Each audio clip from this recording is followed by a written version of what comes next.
After her secret trillionaire dad died, Serena Caldwell's husband set his pregnant wife's car on fire, not out of anger, not out of grief, but to impress his mistress. Serena was 7 months pregnant, buried her dad that same morning, still in her funeral dress when Derek handed her divorce papers, then walked outside and lit the match. Her hospital bag burned, her baby's ultrasound photos burned, her dead father's last jacket burned, while Derek's mistress Claudia stood beside him smiling like a woman who had already moved into someone else's life. Derek believed he was walking away from a broken, grieving, pregnant woman with absolutely nothing left. But what Derek never knew, what his mistress Claudia never imagined, was that the humble janitor they buried that morning, the quiet, invisible man who mopped elementary school floors for 35 years, who never owned anything newer than a cracked 2009 Honda, was a secret trillionaire worth $5 billion, every cent already sealed, already protected, already waiting, with his pregnant daughter's name on every single page. But here is what will keep you watching until the very last second. When a pregnant wife buries her secret trillionaire dad, gets divorced, and watches her husband burn her car to impress his mistress, all in 24 hours, then inherits $5 billion in dead silence.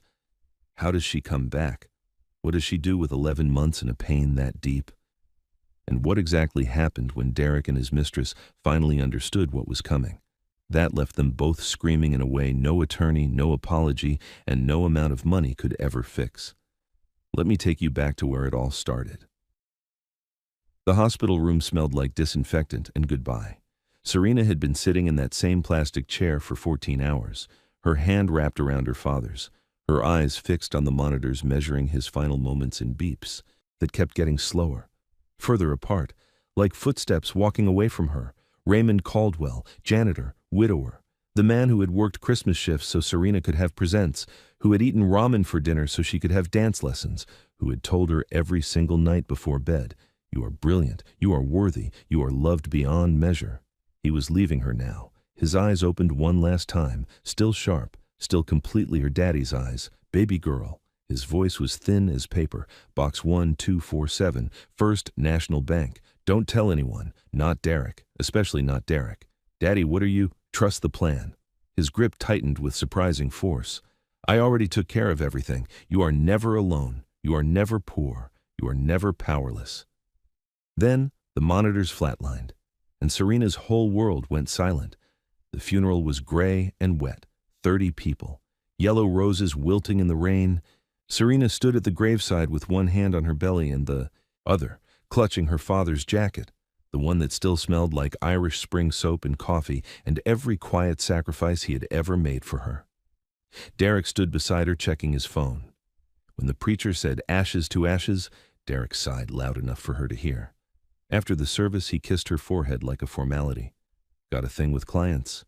You'll be fine." Then he walked away through the rain without looking back. Serena watched him go and felt something shift deep in her chest, something quiet, something final, like a door closing forever. The next morning, Derek arrived looking rested, wearing cologne she had never smelled before. He sat across from her and slid a manila folder across the table without quite meeting her eyes. Divorce papers. Serena stared at the folder, then at her belly, then at his face. 7 months pregnant, wearing her dead father's jacket, funeral dirt still under her fingernails, and the man she had loved for 6 years couldn't even look at her. "Sign them," Derek said. "Sooner is better for both of us." She said nothing. He stood, walked to the front door, and 30 seconds later, she heard it. The crack. The hollow whomp of ignition, the roar of heat. She ran to the porch and stopped cold. Her car was on fire, her hospital bag, her baby's ultrasound photos, her father's good jacket folded carefully on the passenger seat, all of it burning. And Derek stood 30 feet away with Claudia pressed against his side, her hand on his chest, his arm around her waist, both of them watching those flames climb like they were watching a sunset. Claudia was smiling. Serena's legs gave out. She dropped to her knees on that cold porch in her funeral dress, both hands wrapped around her unborn daughter, and made a sound she had never made before in her life. Not a scream. Something beneath screaming. Something that only comes out when a woman has lost too much too fast for her body to understand any of it is real. The neighbors called the fire department. Nobody called Serena's name. Derek never looked back, and in her pocket that small, cold key pressed against her thigh like a heartbeat. Trust the plan, baby girl. She pressed both hands flat against the porch floor, steadied her breathing, looked at the flames one last time. Then she made one quiet decision. Tomorrow morning, she was going to that bank. And after that, she was never going to be powerless again. 2 days later, Serena walked into First National Bank looking like a woman held together by nothing but a promise. Her eyes were still swollen. Her hands were still shaking. She had spent the previous 48 hours in a hospital bed after the shock of watching her car burn had triggered contractions that terrified the nurses and confirmed something fierce and unbreakable living inside her. Nadia Brooks, her college roommate, her only real friend, the woman who had driven 4 hours the night of the fire without being asked, had held her hand through every single one of those contractions without letting go once. Nadia was beside her now. "You sure about this?" Nadia whispered as they approached the front desk. Serena's hand closed around the key in her pocket. "My daddy told me to trust the plan." The safety deposit room was small and cold and quiet, the kind of quiet that feels like it has been waiting for you. The bank attendant placed the long metal box on the table, nodded politely, and closed the door behind her. Serena sat down. She stared at that box for a long moment, her father's last words moving through her mind like a current. "You are never alone. You are never poor. You are never powerless." I made sure of that. She put the key in the lock and turned it.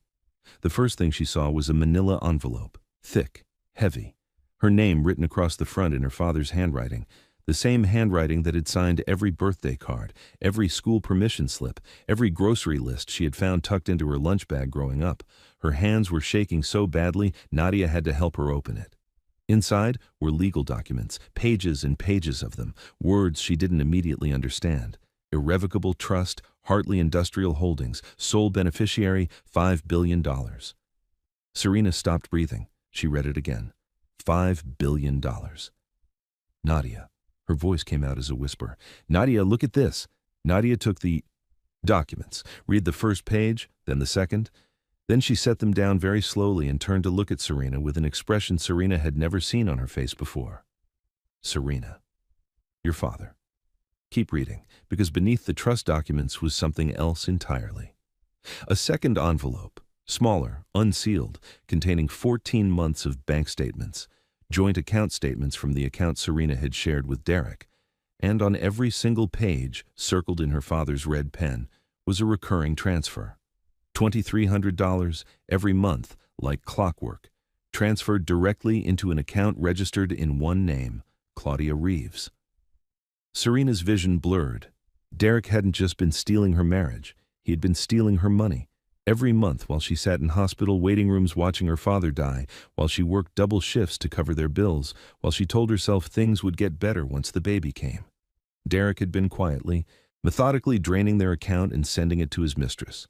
For 14 months. Her father had known. He had hired a private investigator. He had documented everything. He had said nothing, not one word, because he wanted the fortress built before Serena knew the truth. He wanted her protected before she was angry. He understood that a woman who knows she's been robbed but is nowhere safe to stand is just a woman in danger.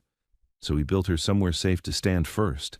Then, at the very bottom of the box, beneath all the documents, beneath all the evidence, beneath the entire $5 billion fortress her father had quietly constructed around her life, was a phone. An old flip phone, the kind nobody used anymore. Serena opened it with trembling fingers. One saved voice memo.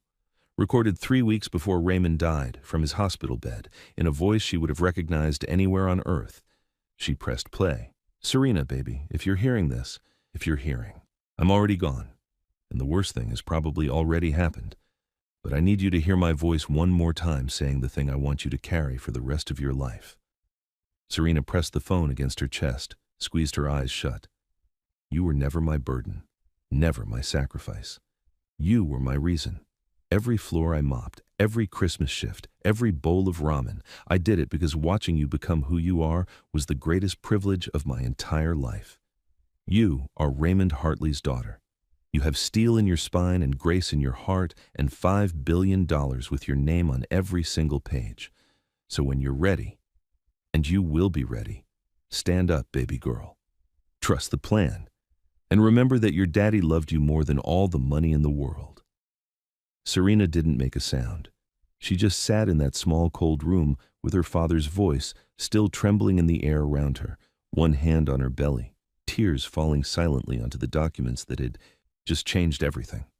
And she breathed, in and out, the way her father had taught her to breathe when things got too heavy. One breath, baby girl, then another, then another. That's all courage ever is. Nadia put her arm around her and said nothing, because there are moments in life that don't need words, moments that just need someone to stay. And then Serena Caldwell did something that nobody watching her that day would ever forget. She wiped her face, folded the documents carefully, put the phone in her coat pocket next to the key, stood up straight, and said 4 words in a voice so quiet and so certain it sounded like a verdict. "Tell nobody, not yet. If you have ever lost someone who loved you more than life itself, if you have ever been left with nothing by someone who should have protected you, then this story was made for you. Hit that subscribe button right now and turn on the notification bell so you never miss a story like this one. Because what Serena does next, what she builds in the silence, is something you need to see all the way to the end." She went home that night and she grieved, properly, completely. She sat on the floor of her father's empty apartment and she let herself feel every single thing she had been holding back since the moment that heart monitor flatlined. The loss of him, the betrayal of Derek, the shock of $5 billion, the 14 months of stolen money, all of it.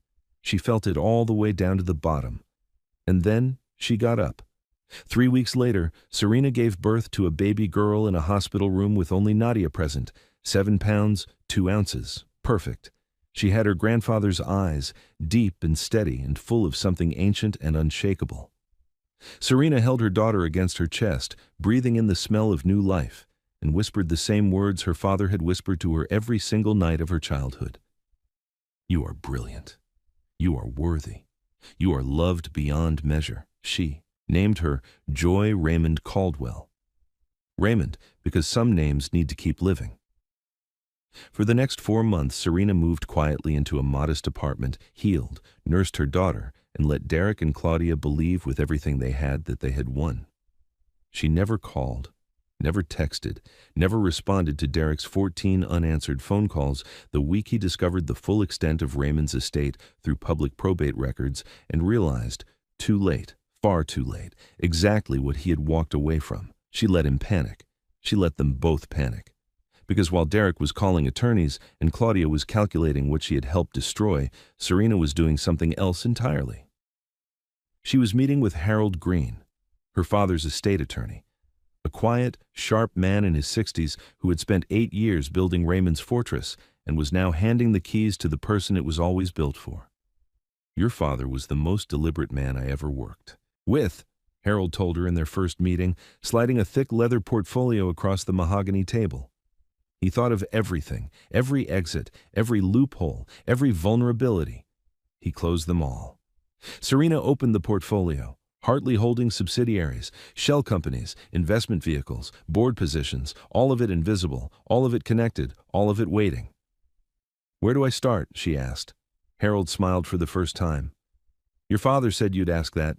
He left instructions." Serena looked down at the first page of those instructions. Her father's handwriting, red pen, 3 words underlined twice at the top of the page, "Start with Derek." And for the first time since that car burned, since those divorce papers slid across that table, since that key pressed cold into her dying father's palm, Serena Caldwell smiled. Not a warm smile, not a forgiving smile. The quiet, certain smile of a woman who finally understood the plan and was ready to execute. Every single word of it. 11 months is a long time when you are waiting for justice. It is also nothing at all when you are building it. Serena never rushed. That was the thing nobody understood about her. Not Derek, not Claudia, not a single person watching from the outside. She never moved in anger. She never moved in haste. She moved the way her father had always moved through life, quietly, deliberately, with the kind of patience that only comes from a person who knows exactly where they are going and has already made peace with every step it takes to get there. Month 5, she made her first move. through a Hartley Holdings subsidiary carrying no visible connection to her name, a company called Caldwell Strategic Partners, Serena quietly acquired the commercial real estate firm where Derek worked. Nobody saw it coming. Why would they? The acquisition looked like routine corporate restructuring from the outside. New ownership, new priorities, new organizational structure. Derek's entire department was eliminated 3 weeks later. He called it bad luck, told Claudia it was the market. Came home that evening loosening his tie with the specific exhaustion of a man whose performance had always been bigger than his substance, and for the first time in his adult life had nothing left to perform for. Month 7. The fraud investigation opened. 14 months of bank statements submitted anonymously to financial regulators, $2,300 a month, transferred without consent, documented with the precision of a private investigator who had been watching for 8 months and missed nothing. Derek's attorney called him on a Tuesday morning and used the word exposure 3 times in 4 minutes. Derek stopped sleeping. Month 8, the letter arrived. Printed on clean white letterhead, professional, courteous, devastating. The building where Derek and Claudia shared their apartment, the gleaming symbol of the life they had built on the wreckage of Serena's, had been acquired by a private trust. A non-renewal notice was enclosed, 90 days to vacate. Derek called his attorney again. His attorney told him to start looking for somewhere else to live. Claudia stopped smiling. Month 9. Derek found what he thought was his opening. A sympathetic judge, a minor legal technicality in Raymond's estate filing. He called Serena, the first time she had heard his voice in 9 months, sounding like a man who had just remembered how to breathe. She let him talk. Let him explain the technicality. Let him believe, for exactly 4 minutes and 30 seconds, that he had found the crack in the wall. Then she said, "I'll have my attorney respond," and hung up. Harold filed the response the next morning. 47 pages, every technicality addressed, every loophole closed, every exit sealed. Derek's attorney called him that afternoon and said the words no client ever wants to hear. Derek, whoever built this on the other side. They were ready for everything. There is no crack in this wall. There never was. Month 10. Claudia's marketing firm lost its 3 largest contracts in the same week. 3 separate companies. 3 separate decisions made at the board level. All of them redirected to competitor firms through relationships connected, invisibly, untraceable, to Hartley Holdings subsidiaries. Claudia sat in her empty office on a Friday afternoon, surrounded by the evidence of a career quietly dismantled around her, and felt for the first time the specific terror of a woman who is starting to understand that what has been happening to her and Derek is not bad luck. It is something else entirely. Something deliberate, something patient, something that has been watching them from the very beginning. She called Derek. "Something is wrong," she said. "This is too much to be coincidence." Derek told her she was being paranoid. He was wrong. And on a cool Atlanta evening in the first week of November, exactly 11 months after a pregnant woman dropped to her knees on a cold porch watching her world burn, everything came together in the lobby of the Meridian Grand Hotel, the Atlanta Real Estate and Investment Gala, the most prestigious event in the city's business calendar. Claudia had organized it through her marketing firm, what was left of it, pouring the last of her professional credibility into an evening that was supposed to remind the industry that she still existed, still mattered, still had a seat at the table she had helped destroy someone else's life to reach. Her name was on the program. She had chosen the flowers. She had approved the lighting. She had personally confirmed the keynote speaker slot 3 weeks earlier, a last-minute addition from a major investor making their first major public appearance after a year of silence. Caldwell Strategic Partners, Hartley Holdings, $200 million committed to Atlanta's urban development corridor. She had not connected the names. Until now. Claudia was standing near the vendor registration table at the entrance when the MC's voice filled the room.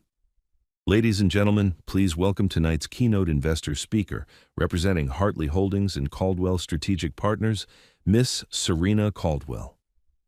The room turned, and Serena walked in. She wore a simple black dress and her mother's pearls. Pearls Raymond had kept in a velvet box for 30 years, waiting for the daughter who would someday be old enough to wear them. She walked with the kind of quiet that fills a room. Not loud, not theatrical. The deep, settled quiet of a woman who has nothing left to prove and everything already done. The crowd parted. Cameras turned, hands extended. And Serena moved through the lobby of that hotel like a woman walking through a life that had always been hers. Because it had. It always had. Her father had made sure of it from a hospital bed with cancer in his lungs and love in every breath he had left. She passed within 6 feet of Claudia Reeves. She did not slow down. She did not look over. Not contempt, not satisfaction, not anger. Pure invisibility. The exact same invisibility Claudia had given a barefoot pregnant woman kneeling on a porch beside a burning car 11 months ago. Claudia stood frozen at that registration table, surrounded by the flowers she had chosen, beneath the lighting she had approved at the event she had organized, and watched the woman she had helped destroy walk past her like she did not exist. And something in Claudia broke open that no amount of composure could close back up. She found Derek in the crowd 20 minutes later. He had come hoping to network his way back into an industry that had quietly closed its doors to him. He was standing near the bar, nursing a drink that wasn't helping, watching Serena on the stage delivering a keynote address that had every major investor in Atlanta leaning forward in their seats, and the expression on his face was not anger, it was recognition.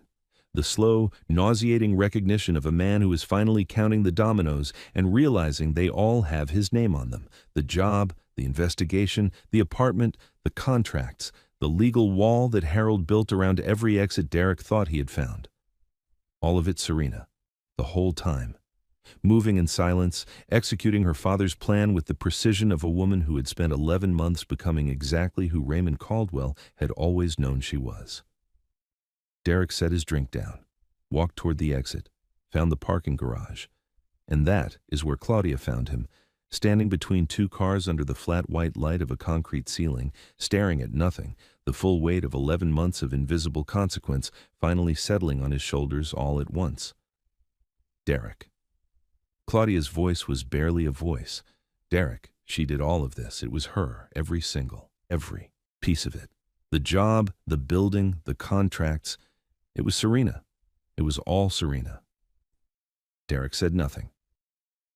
"You left a billionaire," Claudia said, and her voice cracked down the middle of the word like something physically breaking inside her. "You divorced a billionaire. You burned a billionaire's car. You left her on that porch for me and she was worth $5 billion and now we have nothing. We have nothing, Derek. We have nothing left. What did we do? What did we do?" Her voice bounced raw and animal off the concrete walls of that parking garage. The sound of a woman who had spent 14 months believing she had won, standing in the ruins of everything she thought she had gained, finally understanding the full and irreversible cost of what she had celebrated beside a burning car. Derek still said nothing, because there was nothing left to say. 3 days later, Serena met Derek one final time. Her attorney's office, neutral ground, both legal teams present. Derek arrived looking like a man who had not slept in a week. He sat across from her and tried to speak, tried to find the words for something that had no words, and Serena let him search for them in silence until he gave up. Then she reached into her coat pocket and slid something across the table. Not a legal document, not a settlement demand, not a final invoice for 14 months of stolen money. A photograph. Raymond Caldwell. Standing outside Jefferson Elementary School on the last day before his diagnosis, in his janitor uniform, holding a mop, smiling at the camera like a man who had everything that mattered and knew it. Derek stared at the photograph for a long time. "He knew," Serena said quietly. "He knew exactly what you were going to do before you did it. And he built me something you could never burn down." She stood, buttoned her coat, lifted Joy from the carrier on her chest, 7 months old now, with her grandfather's deep, steady eyes, and held her, daughter against her heart. "The day you set that car on fire," Serena said at the door, "was the day my father's plan started working. So in a strange way, you're the reason everything came together." She paused. "I think he would have found that very funny." She walked out. And Derek sat alone in that conference room with his father-in-law's photograph and the specific, irreversible silence of a man who had held $5 billion in the palm of his hand and thrown it away to impress someone who was already screaming in a parking garage. Serena drove home as the Atlanta sun was setting, burning the skyline orange and gold and every warm color that fire can be when it is not destroying anything. Joy was asleep in her car seat. Nadia was in the passenger seat with her shoes off the way she always rode, saying nothing, because Nadia always knew when nothing was exactly right. Serena reached into her pocket and took out the old flip phone. Press play one last time. You were never my burden, never my sacrifice. You were my reason. She let her father's voice fill the car. Let it wash over her the way it always did, like warm water, like safety, like the feeling of being held by someone who loves you without asking for anything in return.